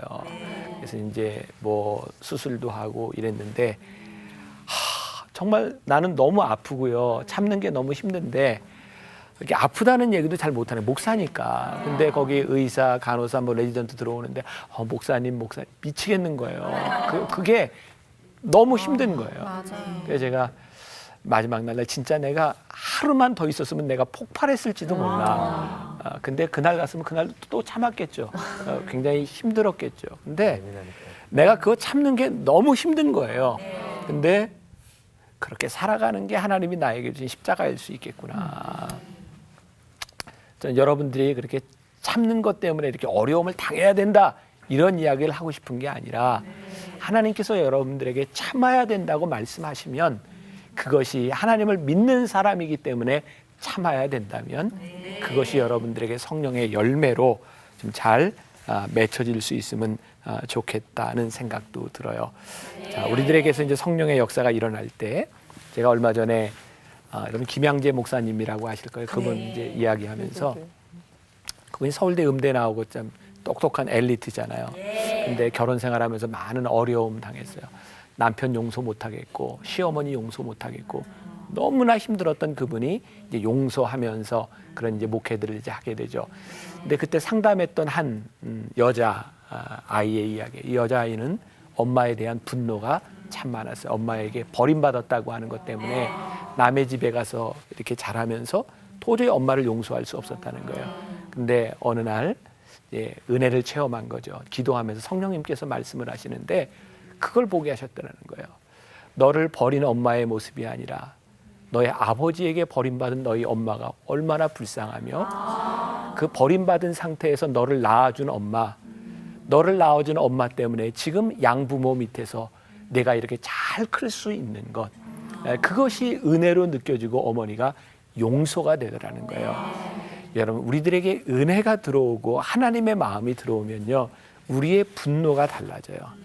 그리고 우리들에게 착한 마음이 들기 시작하는 거죠. 그래서 이 착함이라고 하는 것은 하나님께서 우리들에게 주시는 마음, 그 마음 때문에 우리들에게 일어나는 일. 제가 또 한 가지 이야기를 좀 들려드릴게요. 저는 굉장히 감동적이었어요. 어떤 목사님의 간증인데 청년과 함께 이제 선교 여행을 갔는데 아프리카로 간 거죠. 근데 이제 가서 이렇게 뭐 예배드리고 하는데 청년 하나가 자랑을 하더래요. 내가 이 비행기에서 이 모포를 가지고 왔는데 얼마나 잘 가져왔는지, 이게 너무나 따뜻하고 좋다고. 근데 이 목사님의 성질에 의하면 저거는 바로 너 같은 인간은 돌아가. 선교하러 온 인간이 비행기에서 그걸 훔쳐와 바로 돌아가, 바로 갖다 줘. 이렇게 해야 이 목사님의 본래 이게 본질이에요. 근데 이 목사님이 그렇게 하지 않았다는 거예요. 그 친구에게 이렇게 말을 했대요. 그래, 네가 그거 잘못한 것인데 내가 너에게 하고 싶은 이야기는 이 선교를 하는 동안 네가 열심히 하고 네가 다음 비행기를 탈 때 비행기에다 그걸 꼭 갖다 줬으면 좋겠다. 근데 그게 문제가 아니라 그렇게 이야기를 하고 지나는 동안 놀라운 일은 이 청년에게 일어났던 하나님의 역사였어요. 가장 큰 간증이 일어났고 이 청년의 삶을 바꿔주셨어요. 그때 이 목사님이 그런 얘기예요. 그때 내 성질대로 내가 하던 대로 이 청년을 돌려보냈거나 내가 화를 냈다면 이 아이에게는 어떤 일도 일어날 수 없었다는 거예요. 우리들에게 하나님이 주시는 마음으로 something to do, 우리들이 선한 일을 행하기 시작할 때 우리들에게 기대감이 생겨요. 우리의 착한 일을 통해서 행하실 하나님의 역사를 우리들이 기대하게 되는 거죠. 야, 이 사람 참 착한 사람이구나. 그 사람이 어떤 사람이에요? 우리들 속에 주시는 감동, 우리들 속에 주시는 그런 마음으로 우리들이 행하는 것. 그래서 이 착함이 성령님과 그 연결되어 있다고 하는 것, 바나바가 착한 사람이라고 하는 것.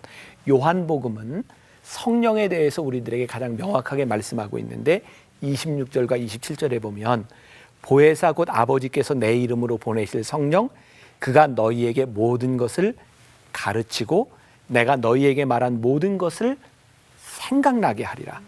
평안을 너희에게 끼치노니 곧 나의 평안을 너희에게 주노라. 내가 너희에게 주는 것은 세상이 주는 것과 같지 아니하니라. 너희는 마음에 근심하지도 말고 두려워하지도 말라.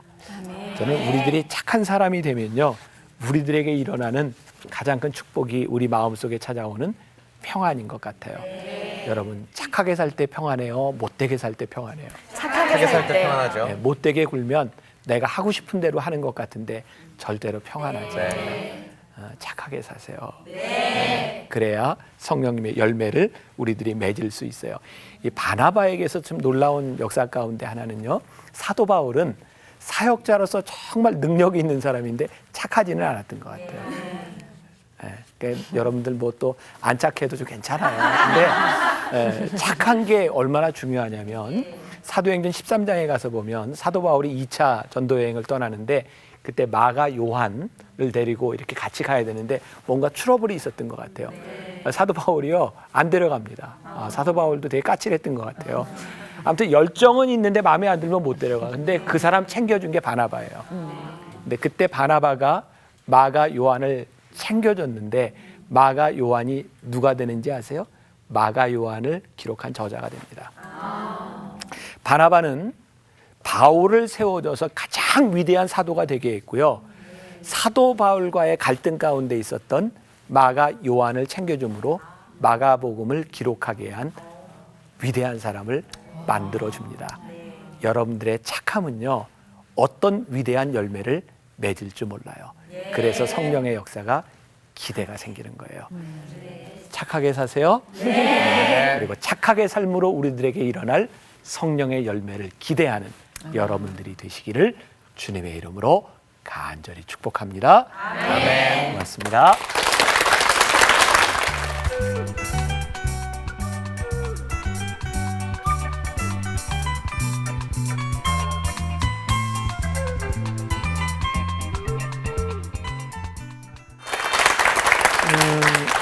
계속해서 하는 이야기지만 갈라디아서 5장 22절 이하에 나와 있는 성령의 열매를 다른 성경 구절과 함께 좀 구체적으로 풀어가고 있습니다. 오늘 충성에 대한 이야기는 마태복음 25장에 나오는 달란트의 비유예요.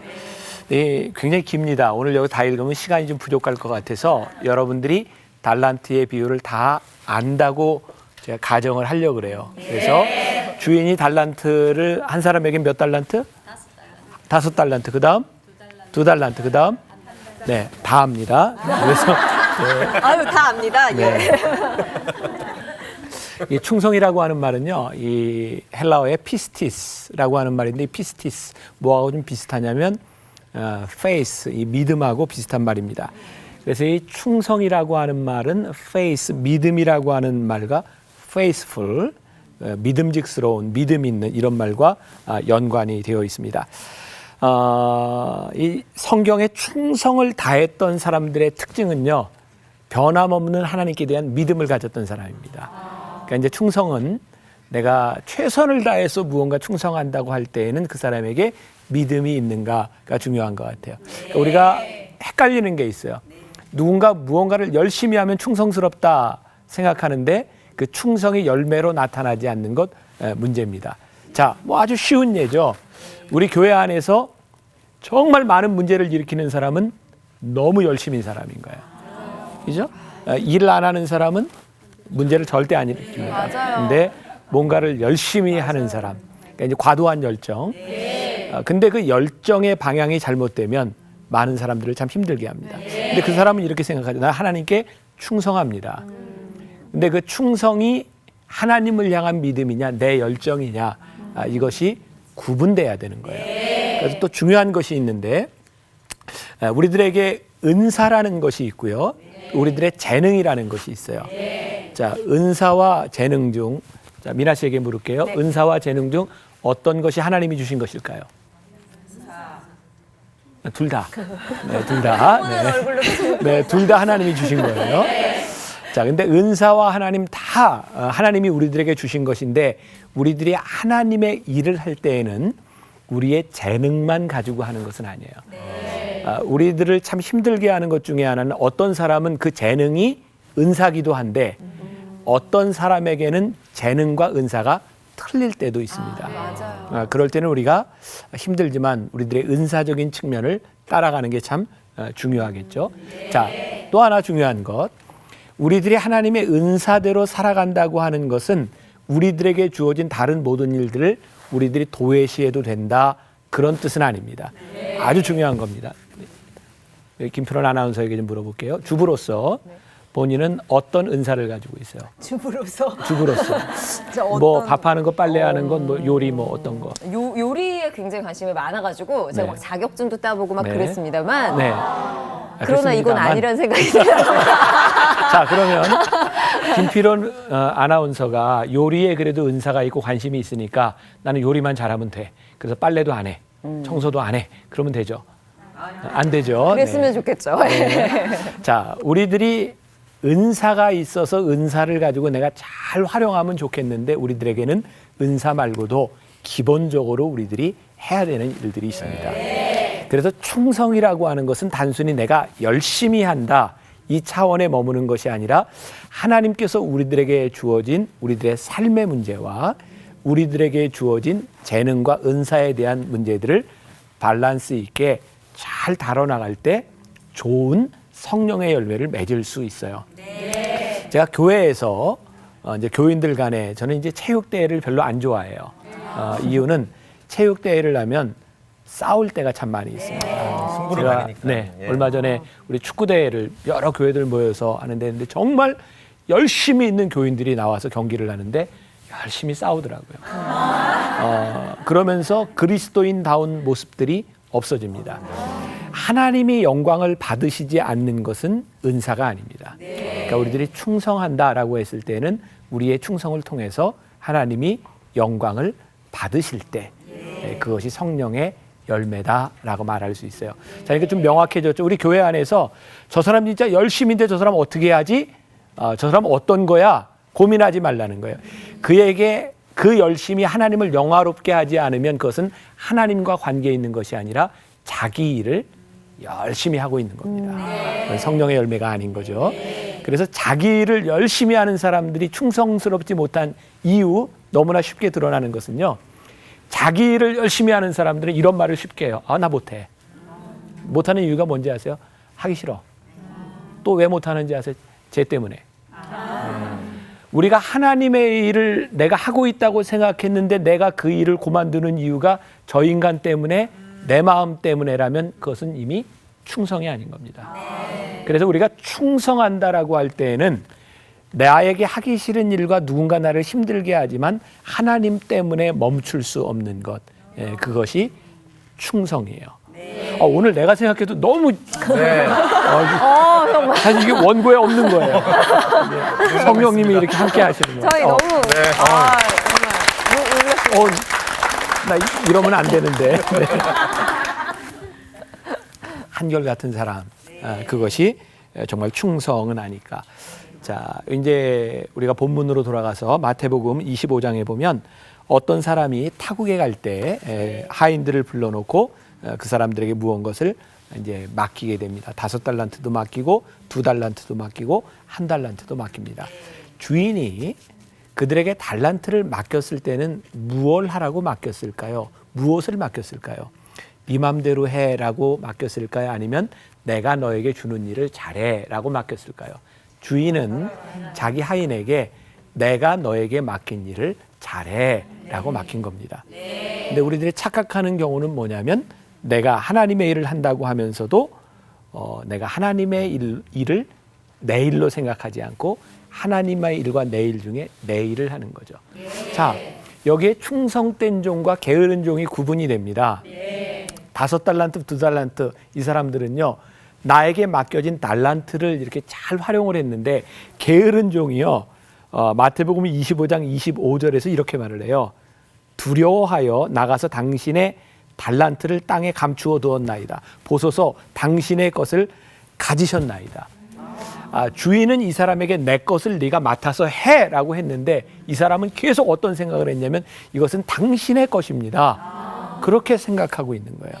여러분, 성령의 열매, 우리들이 충성한다고 할 때에는요, 하나님의 일이 내 일처럼 느껴지기 시작할 때 충성이 나옵니다. 근데 하나님의 일과 내 일이 이분법적으로 그렇게 구별이 된다면 어떻게 우리들이 이 한결같은 충성을 다할 수 있겠습니까?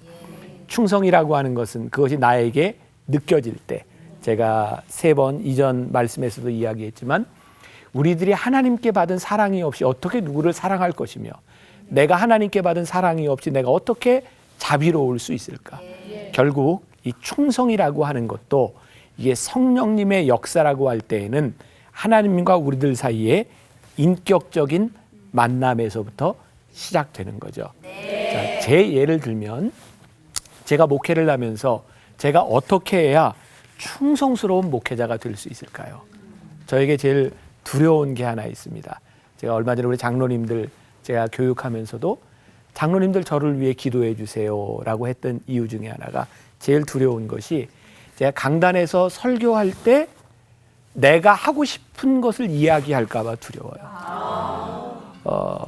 내가 가장 능력이 있을 때가 언젠가, 강단에서 선포하는 말씀이 내가 하고 싶은 것이 아니라 이것은 하나님의 일입니다 라고 말을 할 수 있을 때 가장 능력 있지 않겠습니까? 여러분들이 그리스도인이라고 하면 어떻게 살아야 가장 충성되고 가장 능력 있는 삶을 살아갈 수 있겠습니까? 내가 지금 하고 있는 이 일이 하나님께서 나에게 주신 일입니다 라는 확신이 들 때 우리들이 가장 충성스러운 삶을 살 수 있지 않을까. 자, 그런데 우리는 주변에서 중간에 포기하는 사람, 배신하는 사람도 종종 봐요. 서머나의 유명한 감독이었던 폴리캅이라는 분이 있습니다. 서머나에 가면 이제 거의 터는 다 없어졌고 초대교회 그 서머나의 이제 기념교회가 있는데 서머나의 이 폴리캅은 86세가 되었을 때에 로마 군인들에게 이제 잡혀가요. 그때 당시에 로마 사람들이 정말 힘들었던 건 뭐냐면 기독교를 박해하고 기독교를 없애려고 했는데 신기한 거죠. 1명을 죽이면 2명의 크리스찬이 생기고 2명을 죽이면 4명이 생기고, 여러분 콜로세움에서 사람들 죽어가는 모습을 보면서 사람들이 겁을 먹어야 되는데 찬양하며 죽는 사람들을 보면서 로마 사람들이 예수님을 믿기 시작하거든요. 그래서 전략을 바꿉니다. 죽이는 것이 아니라 배교자를 만들어야 되겠다. 그래서 이 폴리갑을 이렇게 잡아놓고 이렇게 이야기합니다. 당신이 예수님을 모른다고 부인하면 살려주겠습니다. 그러니까 예수 믿는다고 죽이는 게 아니라 배교하게 만드는 거죠. 그때 폴리갑이 굉장히 유명한 말을 남깁니다. 제가 좀 읽어드릴게요. 예수님께서는 86년 동안 나에게 한 번도 거짓 말씀하신 적이 없는데, 예수님은 한 번도 나를 배신한 적이 없는데 내가 어찌 구차한 생을 살겠다고 거짓을 말하겠소. 어서 나를 죽이시오. 그리고 폴리갑은 순교를 당합니다. 장작더미 위에서 장렬하게 순교를 당합니다. 끝까지 이 폴리갑이 충성스러울 수 있었던 이유는 그의 삶에 변함없으신 하나님의 은혜가 그에게 있었기 때문입니다. 이 성령의 열매는요, 우리들 가운데 변함없는 하나님의 은혜와 사랑, 그것이 있을 때가 아닐까. 계속해서 우리들에게 너무 큰 사건이었기 때문에 세월호 이야기를 하는데 그런 생각하지 않았어요. 그때 살아나온 그 선장을 바라보며 그것을 영광스러운 삶이라고 이야기할 수 있을까? 아니요. 수치스러운 삶이 있고요. 영광스러운 죽음이 있습니다. 우리 크리스찬들에게는 우리들이 부활을 믿고 하나님 앞에 우리들이 선다고 할 때 우리들에게 중요한 것은 수치스러운 삶에 대한 문제가 아니라 영광스러운 죽음에 대한 문제고요. 영광스러운 죽음을 죽기 위해서는 영광스러운 삶을 살아야 그 죽음이 영광스러워지는 겁니다. 한결같은 마음, 한결같은 그것이 충성이다. 제가 계속해서 이 주인의 마음, 아버지의 마음에 대한 이야기를 합니다. 이 한 달란트 가졌던 사람이 충성스럽지 못했던 이유 중에 하나는 그가 하나님의 마음을 오해했다는 거예요. 어떻게 오해합니까? 하나님을 먼저 무서운 분으로 생각을 했죠. 혹시 내가 이거 잘못해서 남기지 못하면 내가 책망을 듣지 않을까. 그래서 그는 하나님을 생각하면서 어떤 하나님이 나를 어떤 사람으로 만드셨는가 그런 존재에 대한 물음보다는 내가 여기에서 얼마나 많은 것을 남겨야 되는가 어떤 물질에 대한 생각을 했던 것 같아요. 그것이 하나님께 대한 오해였던 것 같아요. 하나님은요, 우리에게 얼마를 남겼느냐를 물으시는 분이 아니라 너 어떤 사람이냐? 오늘 하나님께서 이 사람에게 묻는 것 참 재밌잖아요. 5달란트 남긴 사람도 너 착하고 충성된 종이고 2달란트를 남긴 사람도 똑같이 착하고 충성된 종이에요. 그러니까 이 주인의 마음은, 하나님 아버지의 마음은 얼마를 남겼느냐가 중요한 것이 아니라 내가 어떤 사람으로 지금 있느냐, 그거를 심판하신다는 거예요. 여러분들, 저와 여러분들 모두가 하나님 앞에 서게 될 겁니다. 근데 우리가 하나님을 오해해요. 내가 얼마나 많은 것을 이루었고 이제 목사가 됐으면 내가 얼마나 많은 교인, 그런 교회를 부흥시켰고 그것으로 하나님이 나를 심판하실 것처럼 착각합니다. 근데 하나님은 그런 분이 아니시라는 거예요. 목회자로 예를 든다면 내가 목회를 하면서 교인이 하나도 없었을지라도 내가 신실하게 그 자리에 서 있다라면 나는 너의 그 모습을 볼 것이다. 그런데 많은 사람들이 하나님 앞에 실망하는 이유가 뭔지 아세요? 비교합니다. 나는 왜 저 사람만큼 이런 재능이 없을까? 하나님은 왜 나에게 이런 많은 은사를 주시지 않았을까? 그래서 이것들이 우리의 충성을 방해하는 거예요. 비교의식은, 그 열등의식은 그것으로 끝나는 것이 아니라 무엇을 가진 사람들에 대한 적개심을 만들어가요. 그것이 우리를 충성스럽게 만들지 못합니다. 사실 제가 이런 이야기를 하면 오해하는 분, 또 마음을 상하는 분이 있을지도 모르지만 제가 신앙적으로 이야기를 한다면 저는 꽤 큰 교회 목회를 합니다. 그래서 제가 어디 세미나를 갈 때 사람들이 저에게 바라는 것은 어떻게 하면 우리도 저렇게 저 정도의 교회 목회를 할 수 있을까, 목회의 노하우 뭐 이런 거를 듣기를 원하는지 몰라요. 근데 제가 가서 그분들에게 그런 얘기합니다. 여러분이 만약 제가 지금 하고 있는 교회의 목회 사이즈를 꿈꾼다면 여기에 있는 여러분들 중에 정말 많은 사람들은 다 실패자입니다. 저희 교회 대한민국의 0.0 몇 프로 안에 드는 교회예요. 그러면 그 교회를 꿈꾼다면 우리가 그 교회가 못 된다면 여러분들 다 실패할 겁니까? 네. 아니거든요. 네. 하나님은 우리들에게 원하시는 것이 내가 이 정도의 무엇을 하라라고 하는 것이 아니라 지금 너를 부른 그 자리에서 내가 어떤 사람이냐를 물으실 거라는 거예요. 네. 제가 목회를 하면서 한참 아팠을 때, 제가 몸이 정말 힘들었을 때 하나님이 저에게 물으셨거든요. 제가 나중에 하나님 나라에 가면 하나님이 저에게 너 얼마나 큰 교회 목회하다 왔냐? 그거 물으시지 않고 너 뭐 하다 왔냐? 그거 물으실 거라는 거였어요. 제가 그 물음에 답해야 되겠다고 생각했어요. 그러다 보니까 제 안에 있는 제 내면을 보게 되었어요. 남들이 보면 저 부러움의 대상일 수도 있는데 제 안에는 만족이 없었거든요. 왜? 나는 더 크고 싶었고 더 많은 일 하고 싶었고 그것 때문에 저는 늘 허덕이고 있는 제 모습을 봤어요. 제 모습을 보니까 제가 해야 될 일이 보이기 시작했어요. 제가 뭐 이렇게 온전하거나 제가 뭘 잘하는 것은 아니지만 제가 분명히 지금 그 물음 가운데서 제가 달라진 것이 있다면 제 삶에서 제 목회에서 그 물음에 물음 답하려고 노력하기 시작했다는 거예요. 요즘은 제가 정말 고백할 수 있는 게 쫓기지 않는다는 거예요. 누구와 비교할 필요가 없어졌다는 거예요. 그래서 제 마음에 늘 기도하는 것 중에 하나가 하나님 저에게 나와 다른 목회를 하고 있는 사람을 축복할 수 있는 마음을 주세요. 목회자들이 제일 힘든 게 내 옆에 있는 교회가 우리 교회보다 클 때 참 힘들어요. 여러분들 자녀들 괜찮았는데 옆에 애가 갑자기 1등하면 걔 때문에 참 힘들고 맞아요. 여러분들 다 괜찮았는데 다른 남편이 내 남편보다 빨리 진급하고 집값이 우리 집값은 안 오르고 저 집값이 오를 때 그거 굉장히 우리를 힘들게 하거든요. 그러니까 여러분들이 충성하기가 너무 힘든 거예요. 누군가 비교하기 시작하면 여러분들이 여러분들을 부르신 그 자리에서 내가 어떻게 최선을 다하고 살아가는가 그것이 충성이에요. 하나님이 다윗을 쓰시잖아요.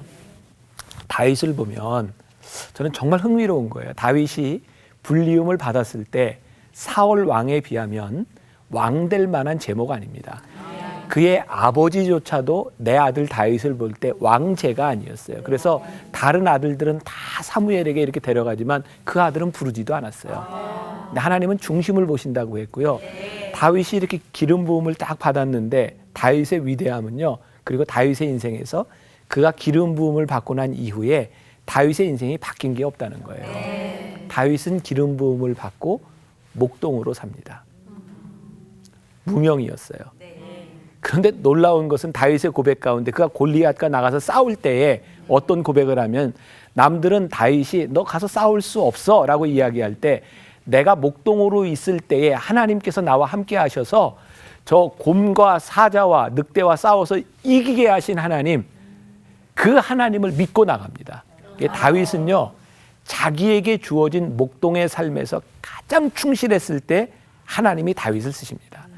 그래서 저는 충성이라고 하는 것은 내가 어떤 조건을 갖추었을 때, 내가 어떤 실력자가 되었을 때, 내가 무엇을 가질 때 이루어지는 일이 아니라 지금 나를 부르신 그 자리에서 내가 하나님 앞에 한결같을 수 있을 때 그것을 충성이라고 이야기할 수 있지 않을까. 그래서 충성은 성실함과 연결이 되는 거예요. 시종여일하게 내가 얼마나 성실한 사람이 될 수 있는가. 작고 하찮은 일. 저는 저에게도 하는 일이지만 여러분들에게 참 중요한 얘기가 될 것 같아요. 많은 사람들이 이렇게 가르쳤습니다. 여러분, 하찮은 일에 작은 일에 충성하면 하나님이 크게 쓰십니다. 참 좋은 얘기 같은데 만일 우리가 큰 일을 위해서 작은 일을 참고 있다면 저거 충성이라고 생각하지 않습니다. 내가 하고 있는 이 작은 일을 내가 평생 할지라도 그것이 나에게 주어진 일이라면 내가 이거 하겠습니다. 그게 충성이 아닐까. 이건 뭐 저에게 하는 이야기이기도 하지만 제가 어디에 무슨 높은 자리, 누군가 알아주는 자리, 내가 거기에 자꾸 나가려고 하면 내가 얼마나 불쌍한 사람이에요.